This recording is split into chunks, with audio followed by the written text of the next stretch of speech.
You're tuned in to the Foxboro BeatCast, a podcast for Patriots fans by Patriots fans. And here are your hosts, is Kaleb McChesney and Ryan Moore.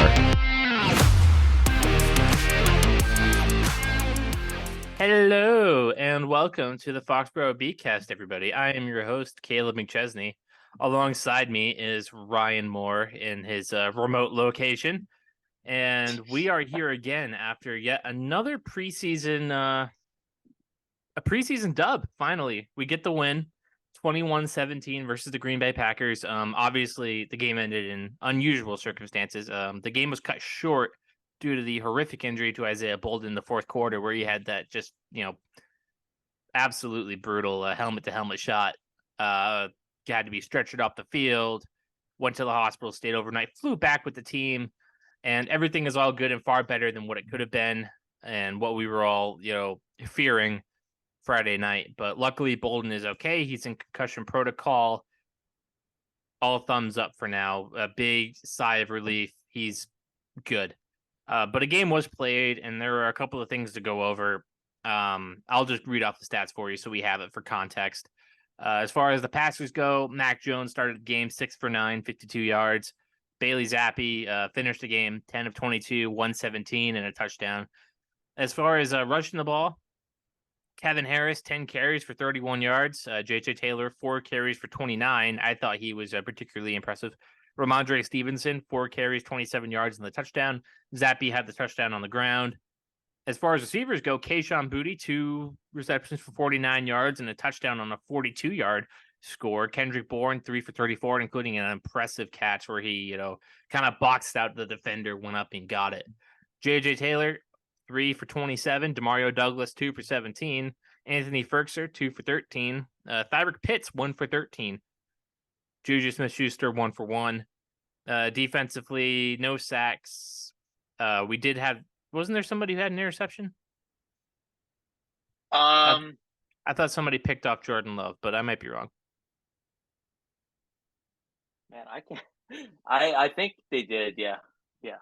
I just forget who it was, and it's not coming up on the Google sheet. While you're talking, I'll be sure to go find it.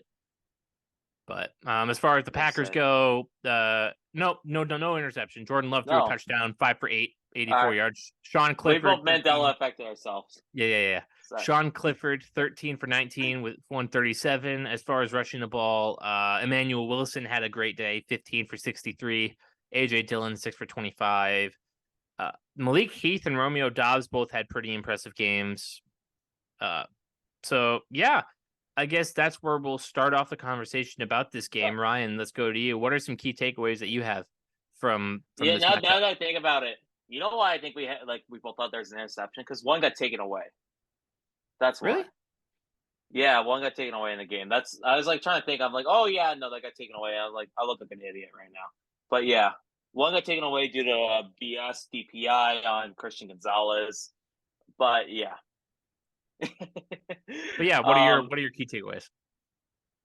My key takeaways are that honestly the fucking team looks way better under Bill O'Brien's command, at least offensively, when the starters were in.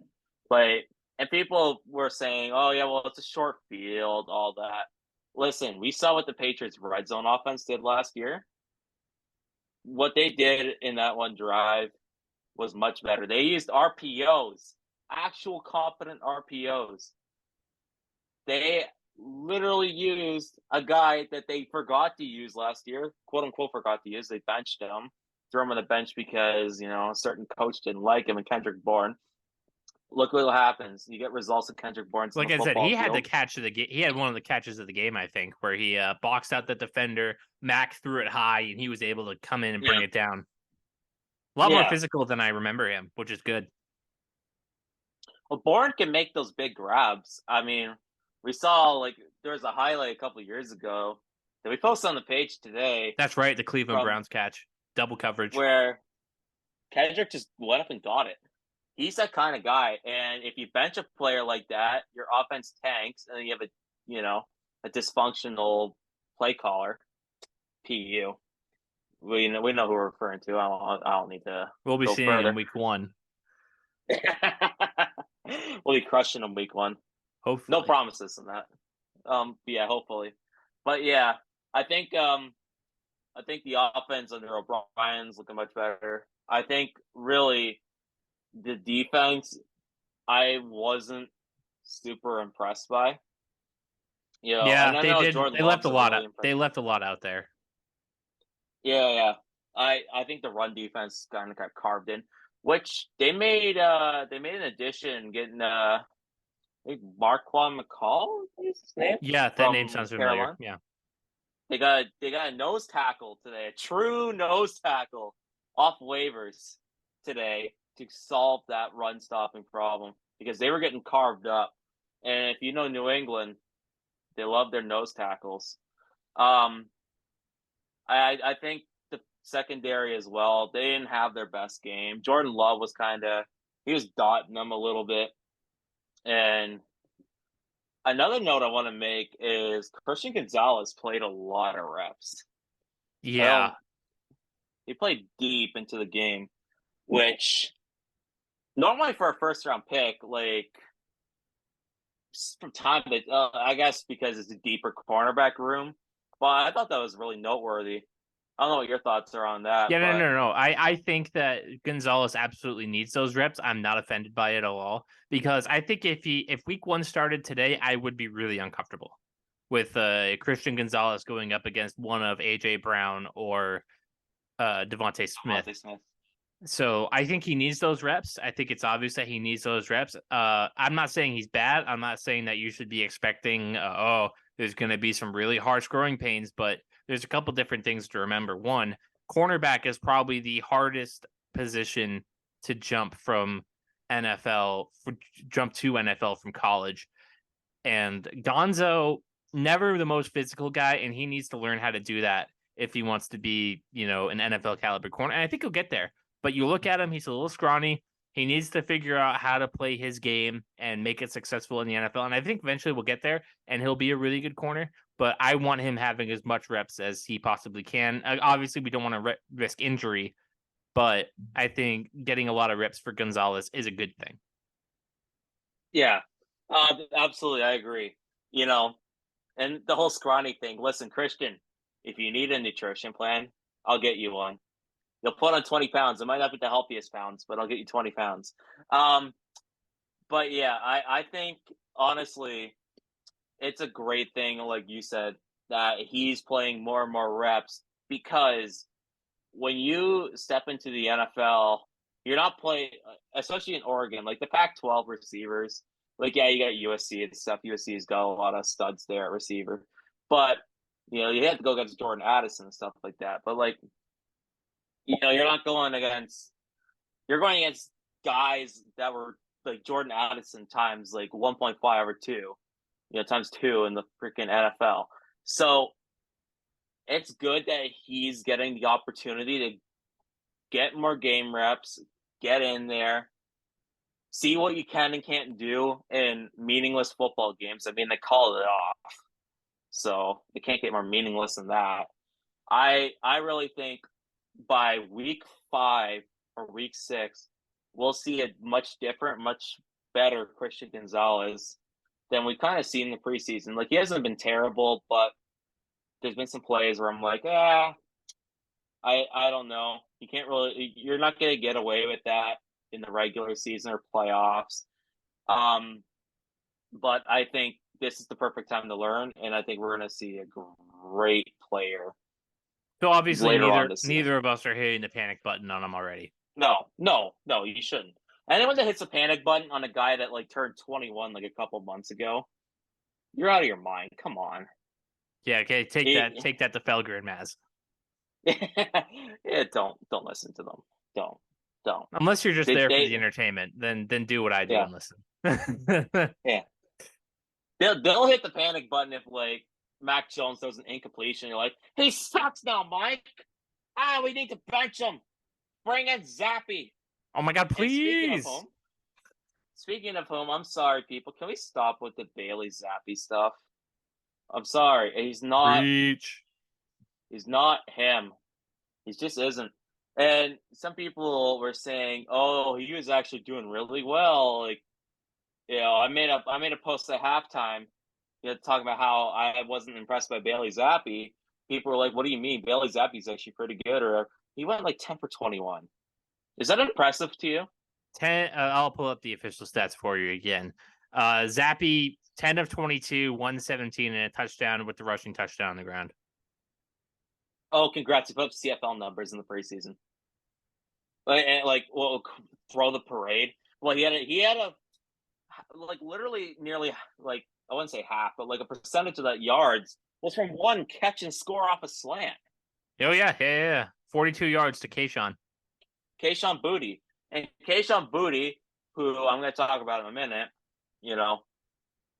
that was a really good play for Kayshawn Boutte. Bailey Zappi was garbage that game. He was chucking prayers in the triple coverage. Yeah, he's definitely not afraid to throw it in coverage. Yeah. Oh, you do let's say we're knock on wood right now. Mac Jones, something happens to Mac Jones versus Philadelphia. Go throw in the triple coverage versus the Eagles. A team that just came every up time. Every time it's getting picked. Let's throw in the triple coverage against Darius Slay. Let's see what happens there. Is Avonte Maddox still over there? I believe Maddox is still there. Eagles got a good team. I think Bradbury's still there. Yeah. Don't throw in the triple coverage against those guys. You're going to get burned. And I mean, shit, he almost got burned against the Packers, second stringers. And we're talking about this guy as like he's going to steal Mac Jones' job. Mac Jones, who's really good in his like couple of drives he got. He was looking much better than he did last year. I'll say that for sure. And the offense, the starting offense just kind of really looked a lot more functional. I think a lot of that is because one, obviously we don't have that Bobo calling plays. And Bill O'Brien is letting Mac Jones do his pre-snap stuff. Mac wasn't doing that last year, and the offense caused it for. Listen, what's going to make Mac Jones a really good quarterback instead of just an okay one is his ability to read the field, see what's coming, and adjust and make the play work. It's his brain. We needed Mac to be able to kind of absorb all that, and we saw it. And the only time that he really got burned at all last game was when he got strip sacked because Stubert is an idiot and should probably be flipping burgers. Yeah, dude, that play. That offensive line needs so much work, and we'll talk about it a little bit later. Yeah. But yeah, one last note I want to make about the preseason game is that I really think the Patriots are going to carry 6 receivers. Really? Yeah.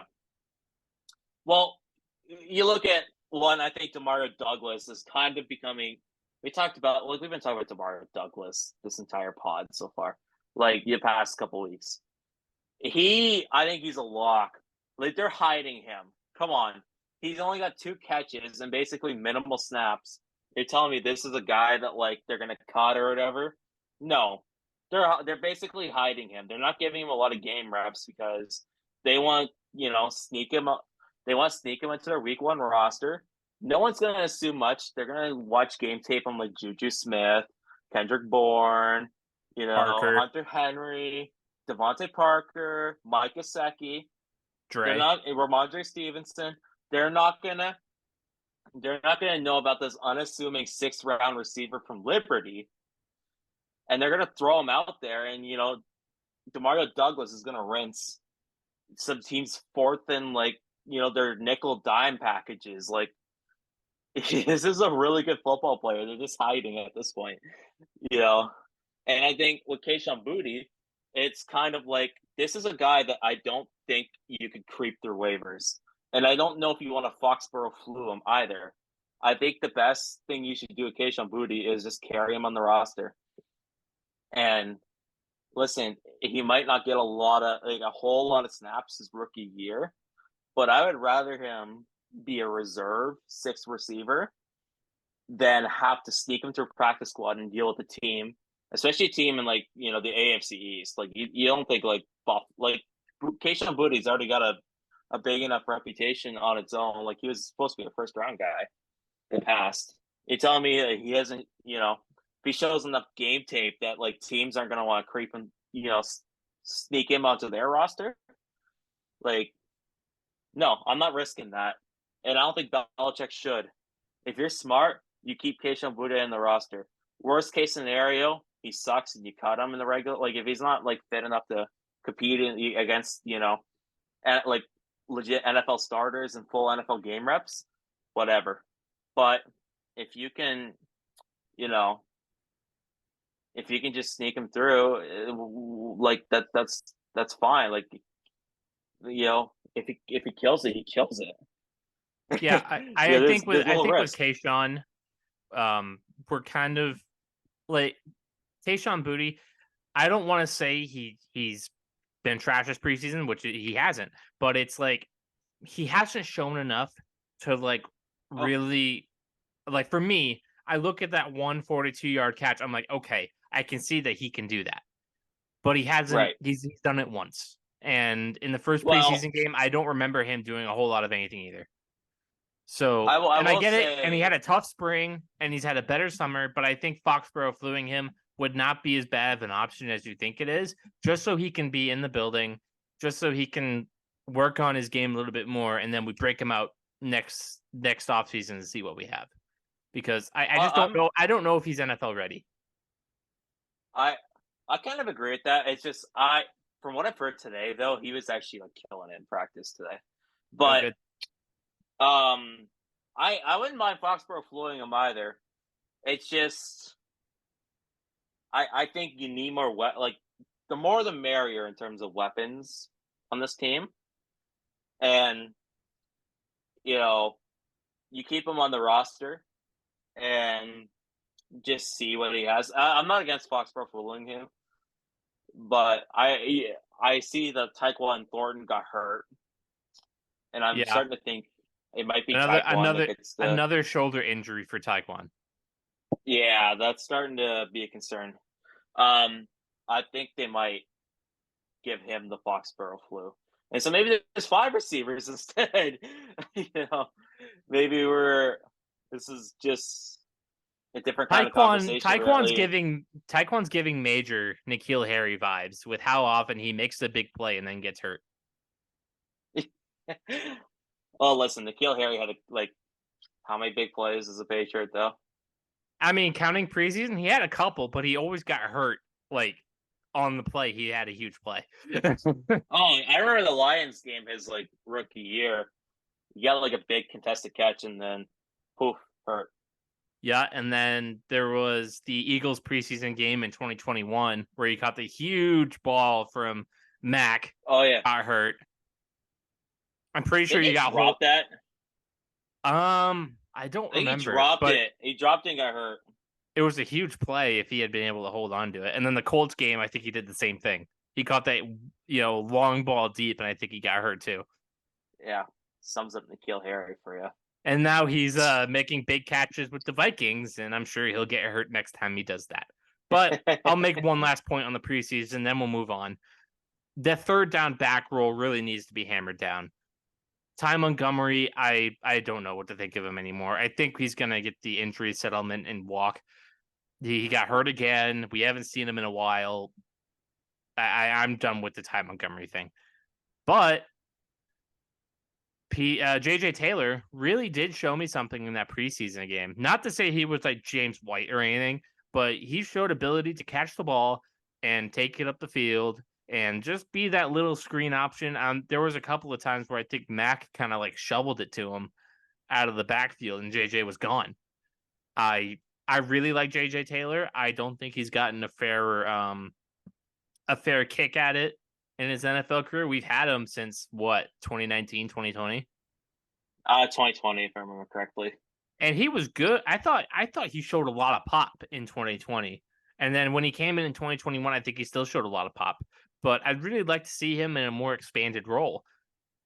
If we can give him that next preseason game against the Titans on Friday, which is why we're releasing this episode on Wednesday, I think we could have something with JJ Taylor. But I'm done with I'm done with Ty Montgomery. Pierre Strong is MIA. I think he came back in the red in the non-contact jersey, which is a great sign for a running back, by the way.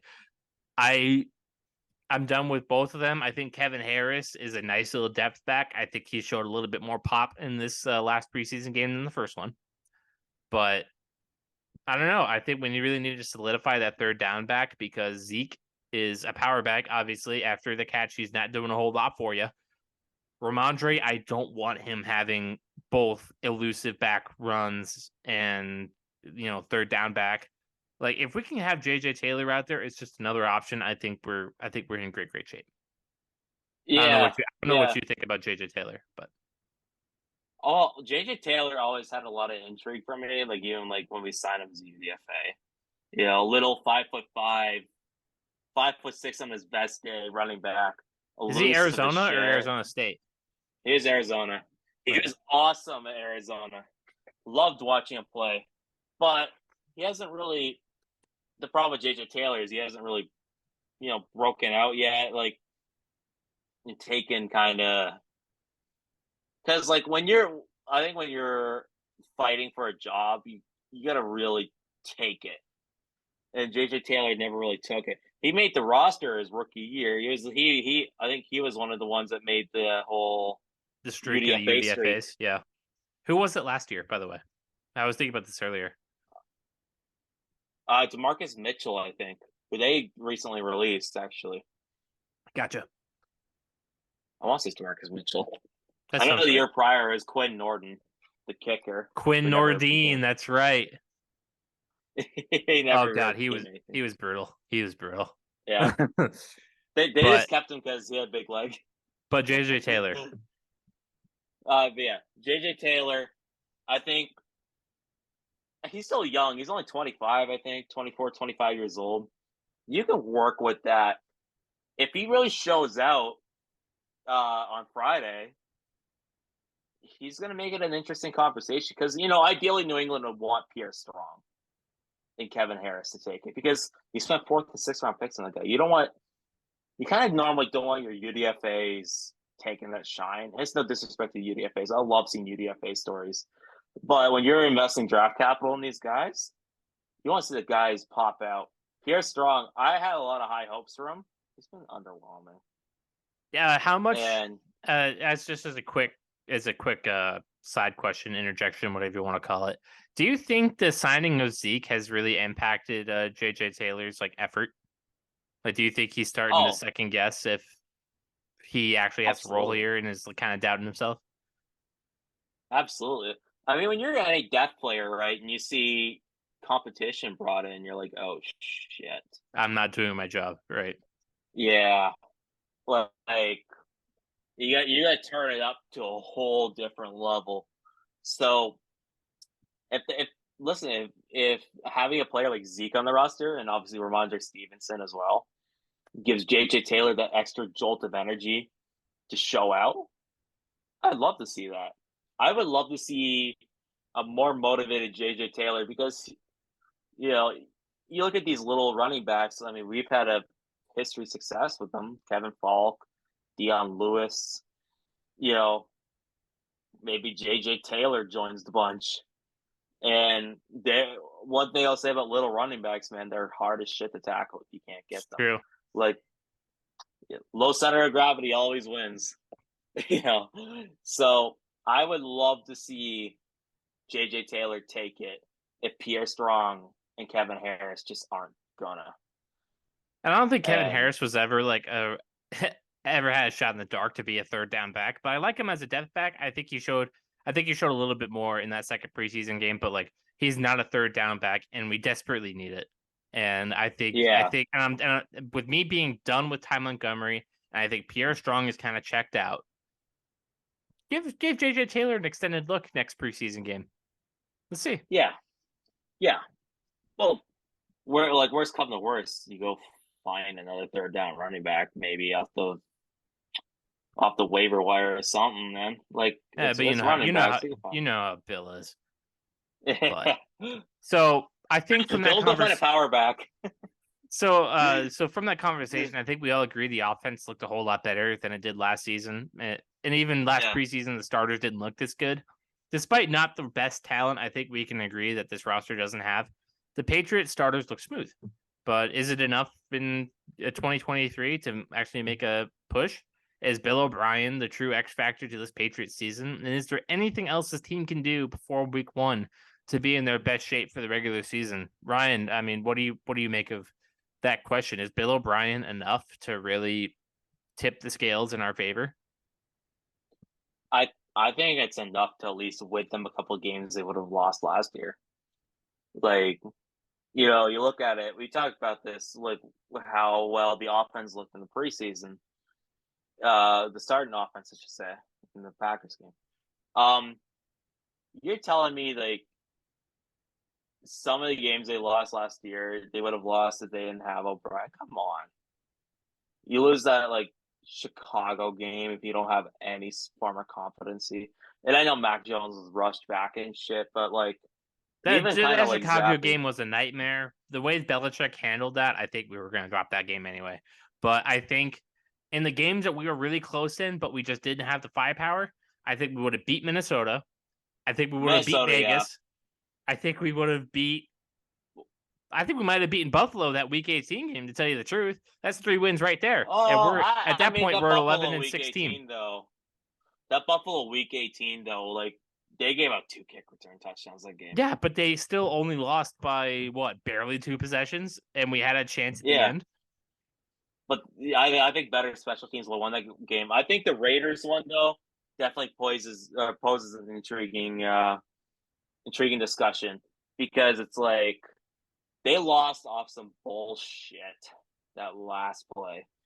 But if you had more competent offense in general that game, probably win.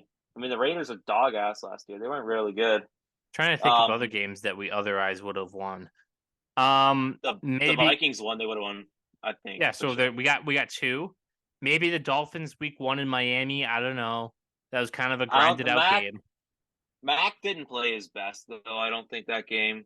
Like, Mac made some weird decisions. Maybe the Ravens game. That was a high scoring game. Ravens won. I think you could have sold me. I think Aguilar didn't he? Aguilar, I remember correctly, had a big fumble that game, right? Got punched out. Yeah, I think you're right. I think it was Aguilar. Yeah. But there were several wins left on the table that would have had us in the playoffs, because if we had won in Buffalo Week 18, we would have been there. So yeah. I think it's right to maybe assume that if we had Bill O'Brien last year, we would have made the playoffs. I totally agree. But the difference between last year and this year, our schedule is way harder. We are playing a lot more elite quarterbacks this year.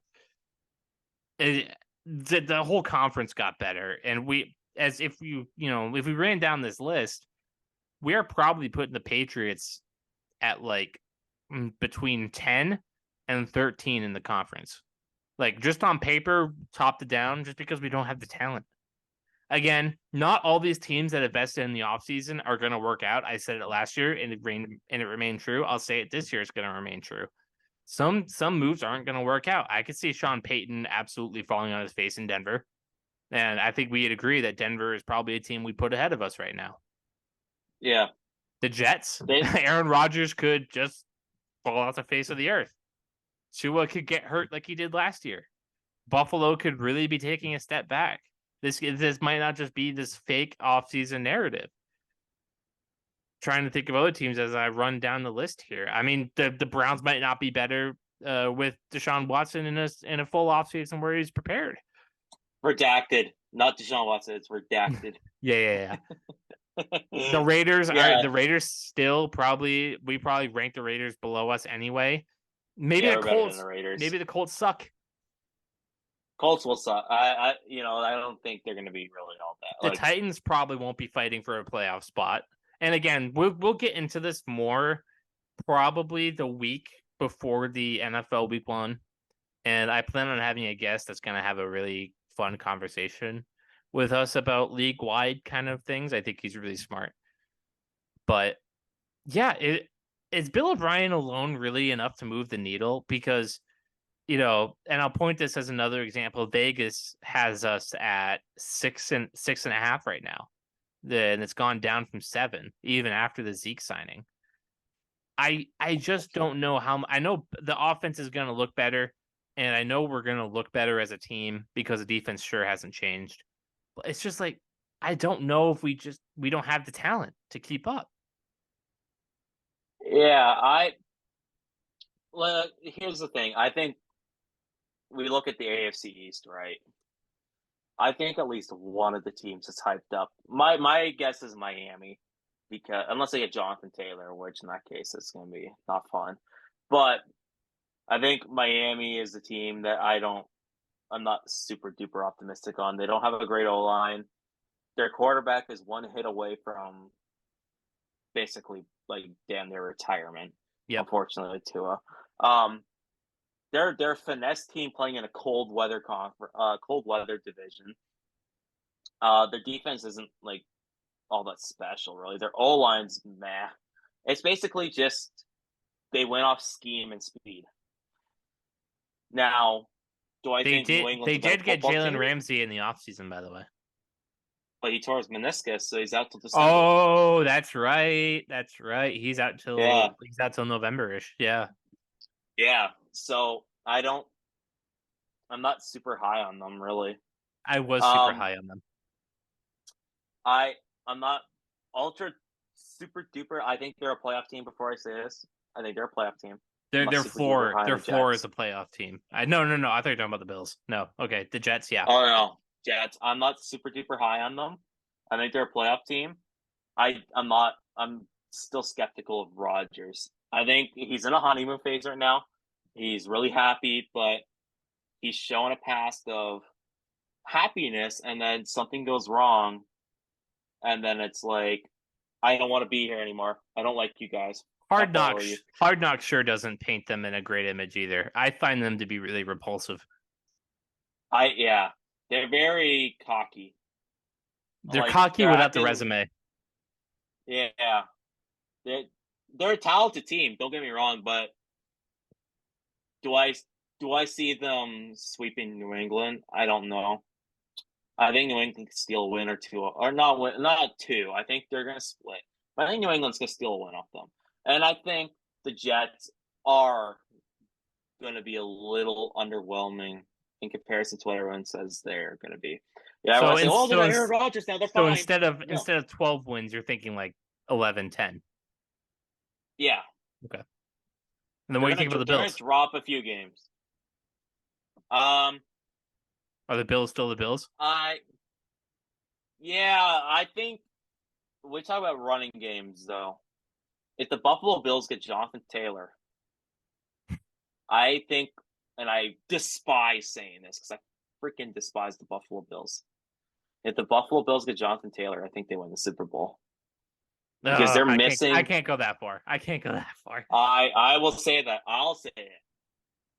And I'm willing to take an L on that. And I want to take an L on that because I despise the Buffalo Bills more than anything. Damn, we're doing our season preview a little early. Well, we're doing AFC East because the AFC East is the most important thing, though, when we talk about it, right? It's true. And every team did get better in some ways, shape, or fashion. And we did it through coaching, and everybody else did it through talent. Yeah. But they already had established coaching staffs, at least everywhere, like all around the board. Imagine telling us in 2012 that in 10 years' time, you're going to have the most dysfunctional coaching staff in the NFL, and Bill Belichick is still going to be your head coach.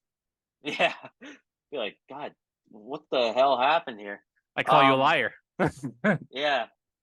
Yeah. All right. What went wrong? Yeah. No. I do think that Bill O'Brien, though, back on topic about X factors. I think Bill O'Brien's going to be really freaking important for them. They looked like a jumbled mess on offense. They didn't know how to call plays. Receivers running into each other all the time. Yeah. Mac Jones and Matt Patricia would I think if it was up to them, we'd see a celebrity boxing match between them. Mac wins. Probably. Actually, I don't know, man. fighting Matt Patricia is like fighting what was a big fight, Butterbean or Butterball or whatever. Yeah, Butterbean. Yeah. Yeah. I don't know if you could beat that guy. If Matt Patricia could throw hands, that's a scary sight. But I do think that they're gonna win. I think they're gonna steal 2 games, and I can't predict them. Honestly, we'll have to look at the schedule first. I'm not gonna do it off the top of my head. But then I think they're gonna steal 2 games that they shouldn't win, and the Patriots are gonna win either 9 or 10 football games this year, and they're either gonna be the 7th seed or they'll just miss. Okay. So, And go ahead. I'll let you finish. I think if they're the 7th seed, they could do a little bit of damage. I think because the defense is not a fun defense to play. If the offense cooks, well, yeah, everyone's talking about, oh, it's such a mid offense, blah blah blah blah blah blah. Sure, but I think they're a good enough unit that if you can get everything in stride, who's to say they can't steal a game in the playoffs against a top team? Because like it feels like a lot of top teams, they kind of coast later on in the year of the and they always end up duking it out really hard in the first preseason right now. First playoff game, and New England, they're going to be fighting to get in, I think. So when you have momentum on your side, I've seen it before in other sports. You take that shit for granted, and you end up losing. I mean, look at New England in 2007. They took the Giants for granted. Look what happened. A team that took it to them in the last week of the year. Yeah, never take the underdogs for granted. Even if their offense, they may not have, let's say we play Cincinnati, they may not have Jamar Chase or T. Higgins or Joe Burrow or whatever. They still got a competitive team. I mean, even last year with here's a game. If we had Bill O'Brien, we would have beat the Bengals on Christmas Eve. Yeah, I agree. Yeah, there's the game that we forgot. Yep, there it is. Yeah, but I'll deliver my take on the Bill O'Brien thing. I don't know just how important coaching really is when you're just outmatched on the playing field like that. Like, I think we both of us would agree that all 3 teams on paper are better than us. On paper alone. Yeah. And I think that you can't discount that with a dysfunctional coaching staff and similar talent around the team. They won 8 games and were 1 game out of the playoffs last year. You can't discount that. Oh. But at the same time, a lot of the opponents are going to play got a whole lot better. And they've already had coaching staffs in place. I don't know just how much this moves the needle for me. I'm not saying that they're a 6-win team. I think that they're a lot better than 6 wins. And I think if Belichick goes 6-11, come around this time and next year, we're going to be calling for him to be fired if he hasn't already. Retirement. He'll retire on the sunset on his 8 rings boat. Yeah, but he's still going for the Shula record. We'd have to Kraft would have to fire him to get him to go. And that's worst case scenario. I think a lot of things would have to happen in order for a Belichick coach team to go 6-11. I think they're at worst going to do what they did last year at 8-9. I think that's kind of their floor. Their ceiling, I think, is about 10-7 too, and they can squeak into the playoffs. But I just don't know how much Adrian Clem and Bill O'Brien really juice up this offense. I know the coaching was terrible last year, but our talent arguably got worse around certain pieces along the offense. And as much as the coaching gets better, you need the dogs to win the race. And I just don't know if we have those dogs yet. And again, it's preseason, and we only saw 1 or 2 drives of the starters to really see what they look like. Let's see if they play any in the 3rd game, and then we'll revisit and we'll see how we're kind of feeling then. But as of right now, my needle isn't really moved. I think 8-9 is 9-8 is about where we're sitting, and I just don't think that's enough to be truly competitive in the AFC this year, even if a couple of different teams fall out of favor.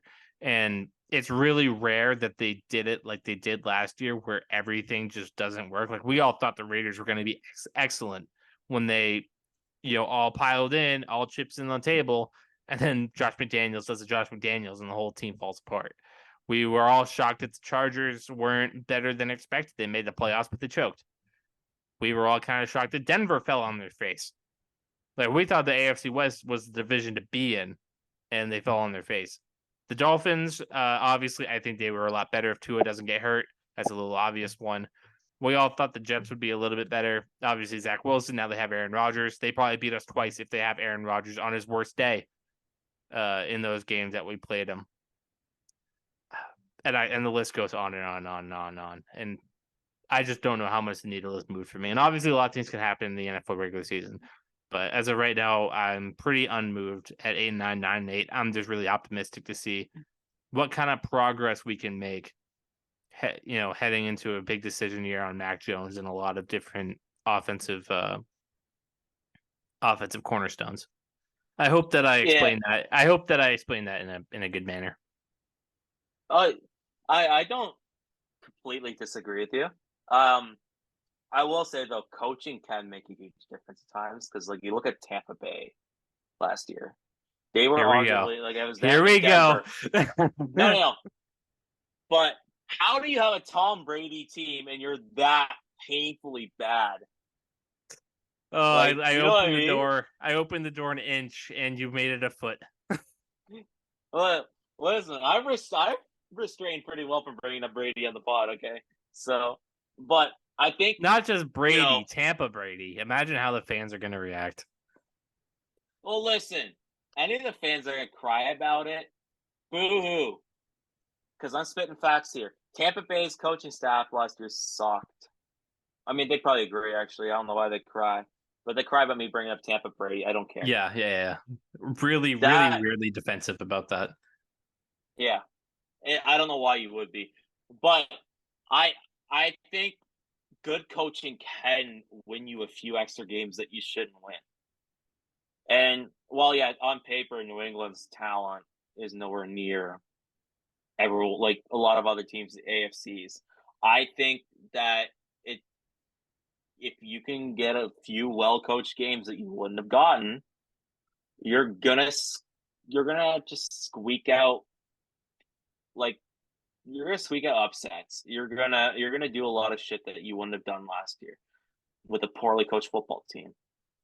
So I really think that I should retract a little bit. I don't know if it'll be a 7th seed. But they're going to fight for it. They're going to fight really hard for it. And I think if you don't expect a drop off from last year is basically your point. No, I don't expect a drop off. I actually think they might take a win or two. So instead of 8-9, you're thinking 9-8, 10-7. My prediction is 9-8. I think my overly ambitious is 10-7, which that could get you 7th seed. It really could. Like you said, there's teams that underachieve a lot. I look at the Chargers, right? I'm not a fan of. I think the Chargers are good. I think the Chargers are going to bottom out. I'll save that for the show before week 1, or then that in between. I think Herbert's too good to bottom out, but I'll save that for that Brandon show. Staley's bad coach. Oh, absolutely. But there's another thing that we should probably get into. Speaking of coaching. So if you guys weren't aware, the Patriots have opted not to do joint practices with the Titans before the preseason finale against them in Nashville. An odd break of tradition for Belichick against a familiar coach like Mike Vrabel. This coincides with 2 straight joint practices where the Patriots have had a collection of melees with their opponent, going back to joint practices with the Panthers last year and then last week against Green Bay. Am I reading too far into this, Ryan, or are these Patriots, kind of a tad undisciplined nowadays, and they can't really handle the stress of a joint practice? And if you think so, does the Isaiah Bolden injury kind of play a factor in opting not to do joint practices? Well, one, I don't think they're undisciplined. I think joint practices, man, it's really heated, really, really heated, because it's a lot of guys fighting for jobs, right? Like we got to remember that, you know, like regular season games are already tough enough as is. Playoff games are even harder in terms of the competitive juices. When you're out there fighting for your job, which and you're there's no camaraderie, like your two opponents out there on the joint practice field, there's gonna be fights. So I wouldn't say it's a lack of discipline. I would say it's just guys just want it. And sometimes some bullshit happens, some stupid shit happens. Like I saw a clip like Keon White threw a Packers like player's helmet like last week. Like I don't know, like we shouldn't. I don't like. It's kind of funny to watch, but it's like, if you do that in a regular season game, that's fucking stupid. Don't do it. Don't ever do that. But no, I don't think it's a sign of being undisciplined. I'm sure Belichick probably screamed at Keon White for that, as he should. That's just dumb. But I think they didn't do the joint practices because of Isaiah Bolden. They saw their guy get knocked out on the field, out cold.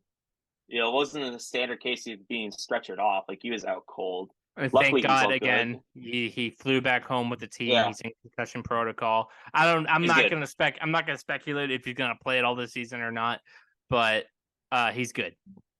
Yeah, there's nothing super seriously wrong with him. Like this isn't a DeMar Hamlin situation, thank God. But I think that shook the team up, and Belichick's like, you know what? We don't need to risk anything dumb here. We're just gonna do our thing. We're gonna take it easy this week.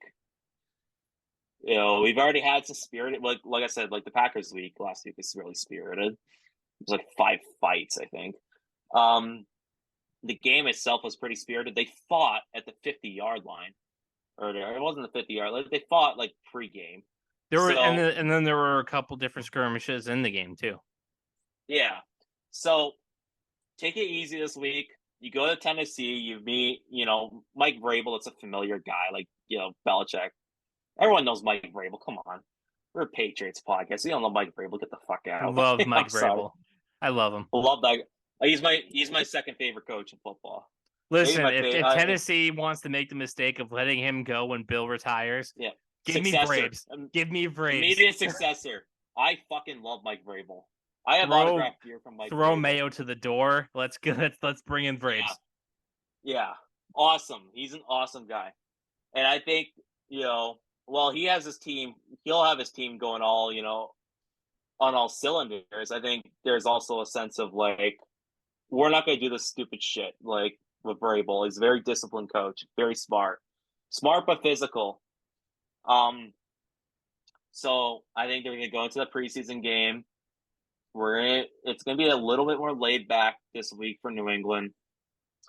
And we're going to, there's a talking point made about how, guys, there are some guys that like people didn't like the game got canceled because some guys didn't get their chances.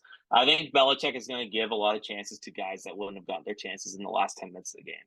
So you're not expecting to see a ton of starters. Yeah. Okay. I think we're gonna see Mac Jones. It'll be like a little bit of dress rehearsal, right? Like first, 2 or 3 reps or 2 or 3 drives, and backups for the rest of the game. Chill out, and then we'll go into the cut downs and focus on Philly. That's just my opinion on it. Lots of rotation early and often. Yeah. Okay. Yeah. Yeah. And listen, we see. Good. Oh, I was gonna say, wouldn't shock me when we see some Trace McSorley action. God, I'm ready for him to get cut. But anyways, I think you're right.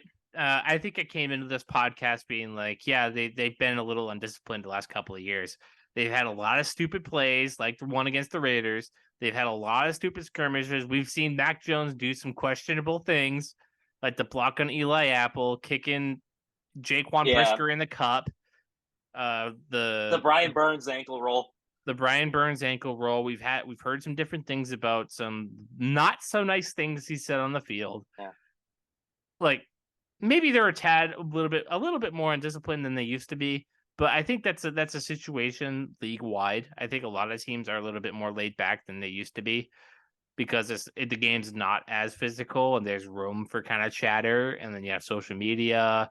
Every player hears the noise, yada yada. You know the kind of cliches I'm getting at, and you know the situation that I'm describing. But Yeah. I think at the end of the day, I think you're right.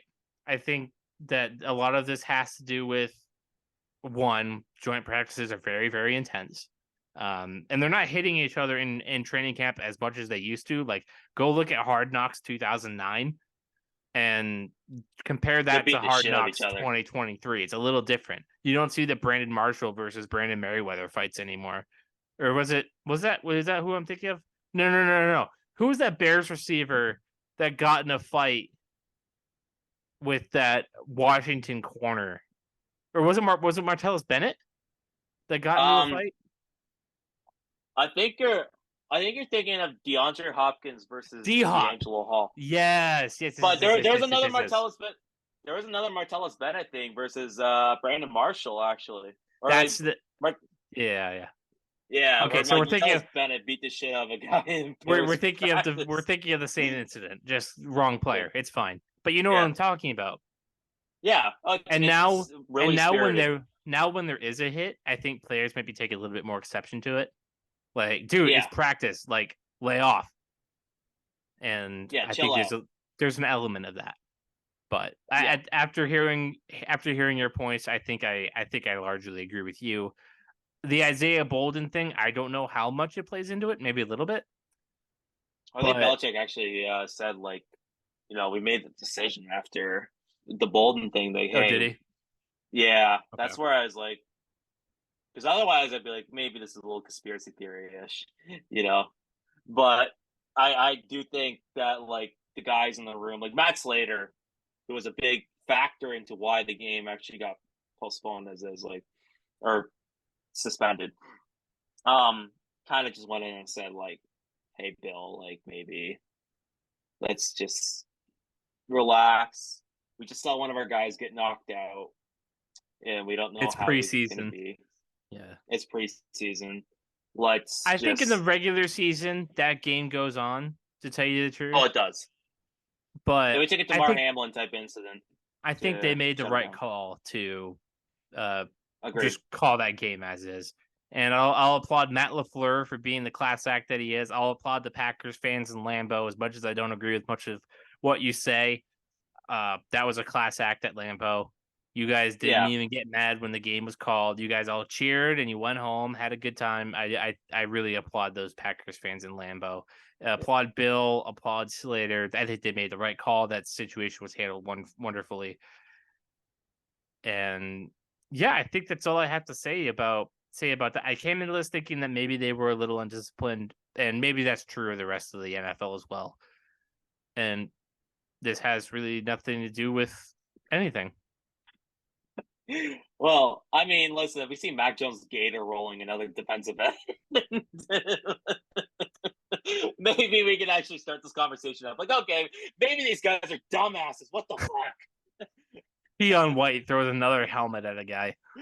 Yeah, Keon White, Myles Garrett's another player. And it's Aaron Rodgers. Yeah. Imagine that. I think Belichick will run into the field and tackle Keon White. Hallucinate this, Rodgers. This is going to hit harder than any of your LSD trips, bitch. That's a 5-time MVP that you just hit, Keon. Enjoy the bench. Remember, Belichick doesn't put up with that stuff anyway. Remember when he cussed out Chase Winovich for blocking Jimmy Garoppolo and getting the roughing the passer call against that night in 2020 against the Niners? Yeah. And maybe he was getting a little defensive because Jimmy is his boy, and there was a real shot that he would have came back, that next offseason. But no, Belichick definitely would have took the steel toe boot to his balls after that. Belichick's like, remember the old like YouTube meme? Leave him alone. Yeah. It's Except screaming that Bill. image. Except Bill would have been like, "Leave it alone, you idiot." Yeah. Listen here, Chase. Do you want to enjoy Canada? If so, if you don't want to enjoy Canada, lay your fucking hands off Jimmy. Okay? And That's Chase it. Winovich That's went to all I got. Houston anyway. Yeah. Anyway, so that was a The Texans are equivalent to a CFL team. yeah, Sorry. pretty much. Yeah. And we'll have somebody who also agrees with that opinion on that week one show. But Yep. let's close the show with a little bit of a preseason game 3 preview. Friday night, in 2 days, the Patriots will be traveling to Nissan Stadium, which is soon to close into a dome. I'm really excited to see that Nashville Stadium. Tell you the truth, I hate that the taxpayers are getting screwed over it, but it's gonna be a fun little stadium. They'll be heading to Nissan Stadium this weekend to take on the aforementioned Titans. Who or what are we looking for in this game? And some familiar faces. I mean, we all know the obvious one, Mike Vrabel. I'm trying to think of some players that might be former Patriots on that squad. Maybe while you're talking, I can find some. But go ahead. What are you looking for? You brought it up. I wasn't going to think about it, but I think JJ Taylor. I'm going to be watching him like a hawk. Yeah. This is your chance, buddy. Pierre Strong is on the bend. Ty Montgomery, he's gonna disappear soon. It's your chance. Shit or get off the pot. I'll be curious to know if my theory of DeMario Douglas continues to be proven right or wrong of them hiding him. Like I was imagining it'd be like peak Belichick if he just actually plays DeMario Douglas the entire game. By the way, Mike Vrabel is quite literally the only former Patriot that is Well, that's insane. He got rid of all the that's on the Titans operation right now that I can I can recognize. I believe they fired John Robinson, right? Who was an ex-Patriot guy, GM. Yep. So And then Austin Fort from the Titans went to Arizona. Yeah. So outside Vrabel, not a whole lot of Patriot connection. Yeah. He didn't really get a lot of shine at quarterback last week. I don't think he got any. Actually. No. I think he got taken out before he got the chance. Malik Cunningham. I think he's going to get more reps this week because he got robbed of some reps due to the unfortunate injury. So I'm really looking forward to seeing. I think he's already the favorite to continue the streak, which, just like the Ravens' recent streak, it could be over soon. Just like the Undertaker streak back in 2014. I will say though, I think Malik Cunningham is gonna get a lot of reps, and I'm really looking forward to watching that. Yeah, not a whole lot. I don't see any Patriots connections on the eyeball test when it comes to the coaching staff either. Yeah, Vrabel just runs his own show, which is admirable. Yeah, he's had a lot of time to connect with like guys in Houston too during his time under Bill Ohio O'Brien. State. Yep.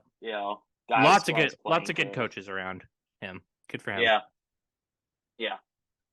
Shout out Mike Vrabel. That's my dog. But yeah, those are my guys. Honestly, I don't. It's not a whole lot to like really. It's the third. Kind of just. I want to watch just to see any of the backups pop out. See if any of them make a convincing argument for why they should be on the roster. Because they got rid of the 4th preseason game, so this is your last chance, guys. A lot of these guys are not going to be in the league in a few weeks, so I want to see who can really show it. I think for me, I want to see improvements on the pass rush because there was none last week. Yeah, it wasn't good. No Keon White, no pass rush. I want to see the run defense step up a little bit better too, as well. They got carved last week. Let's see them address that. I like to see some some development out of Gonzo too. Let's make sure he's week 1 ready.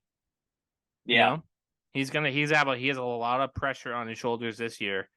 Just coming into week 1. AJ Brown, Devontae Smith, you're covering one of them. Yeah. Offensively, I think you hit the nail on the head. I want to see some JJ Taylor. Let's see if he can get that third down back to his. Let me see Zeke too. Give me a couple carries of Zeke. Yeah. Maybe they hide Zeke too. Let's just hide the entire offense, honestly. Right. Trace McSorley, start the whole game. And I want to see the offensive line show me something. Give me a right tackle that I can depend on. That's all I want. Yeah. Because left tackle is Trent Brown or bust, and I'm pretty much okay with that. And the inside, Cole Strange is going to come back. We still got David Andrews. Mike Onwenu, who was hurt, is going to play, obviously, week 1. And then on that right side, we need something. Either we move Big Mike over to right tackle, which hasn't been as great, or we get a right tackle that can actually play that spot. I saw actually they might be doing this. They might play Riley Reef at right guard. I like how you emphasized the Reef. Yeah, not the other Riley R. Not a lot of people know about Riley Reef. There's different levels. Yeah. I think they're gonna put Mike Onwenu at right tackle. Mike Onwenu, who played right tackle his rookie year. He was He's not as good at right tackle, but he's more than fine. He's a great football player regardless. He'll be fine. Due for a payday. Yeah. Yeah, so we'll talk about it next week, but I want to, we're going to go through just a little preview. I want to go through some trade targets that I think we could be looking at next. Let's see if some rumors start to stir up. Yeah. But as always, let's drop a score prediction. What do you think is going to happen on Friday night in Nashville? Well, I mean, if it's kind of like the guys like Trace McSorley and shit playing, I don't know. I'm gonna say Tennessee 24, New England 17. Okay. I'll give the Patriots a dub. I think our depth is a lot better than their depth. I think the Titans are just kind of a god-awful roster right now when it comes to everything besides their starters. But I am interested to see they're mediocre. I'm interested to see Malik Willis and Will Levis. Let's see if either one of them can play, because if they can't, the Titans need to go digging again. But give me the Patriots. Give me them in a 20-12 win. And I think with that, we can sign off. I've been Kaleb McChesney. That's been Ryan Moore. You've been listening to the Foxboro BeatCast, episode 3, episode 4 out next week. Hope you enjoy the early edition. I have some commitments on Thursday. Ryan, obviously, we're trying to get our voice here, so we're just not going to have a show that I'm not on. But we'll be here next week to discuss preseason game 3 and give a little preview to week 1. But again, thank you for listening to the Foxboro BeatCast. Make sure you like and subscribe. Make sure you follow us on Facebook. And have yourselves a good weekend. Go Pats. Go Pats, babe. Thanks for tuning in to this edition of the Foxboro BeatCast. Make sure you like and subscribe and follow us on Facebook and Instagram.